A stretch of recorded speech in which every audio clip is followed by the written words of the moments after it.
According to John Lennon, the first ever use of guitar feedback in a recorded song can be traced back to the Beatles' I Feel Fine.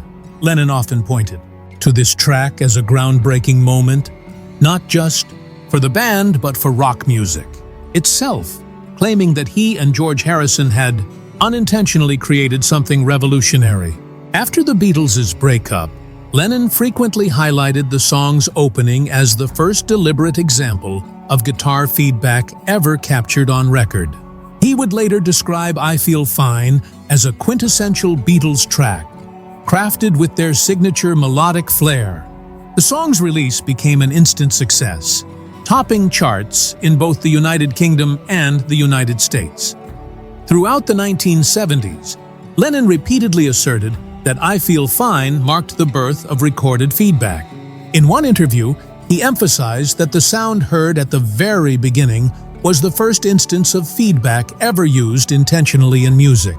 Years later, in a 1980 conversation with Playboy, he confidently reiterated his claim, challenging anyone to find an earlier recording that used feedback in the same deliberate way. He argued that the Beatles had achieved the effect before artists like Jimi Hendrix or The Who, insisting that no one had consciously incorporated it into a song prior to I Feel Fine. Despite his pride in the innovation, Lennon also described the track as embodying what he called a classic Beatles touch.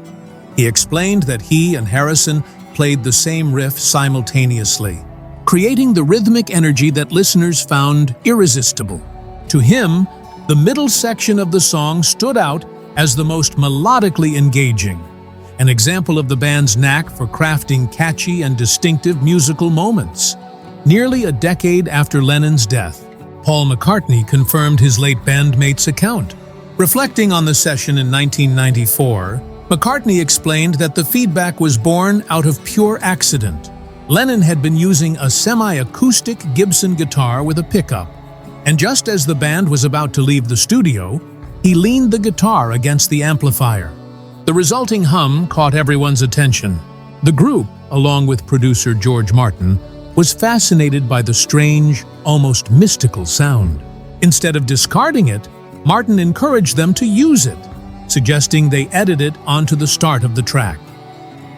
What began as a studio mishap soon became a defining innovation in rock production. McCartney recalled that they immediately recognized the sound's potential, deciding to make it part of the record's identity. While the song was primarily Lennon's idea, both he and McCartney collaborated closely on the writing, with Lennon taking the lead vocals and McCartney adding harmonies.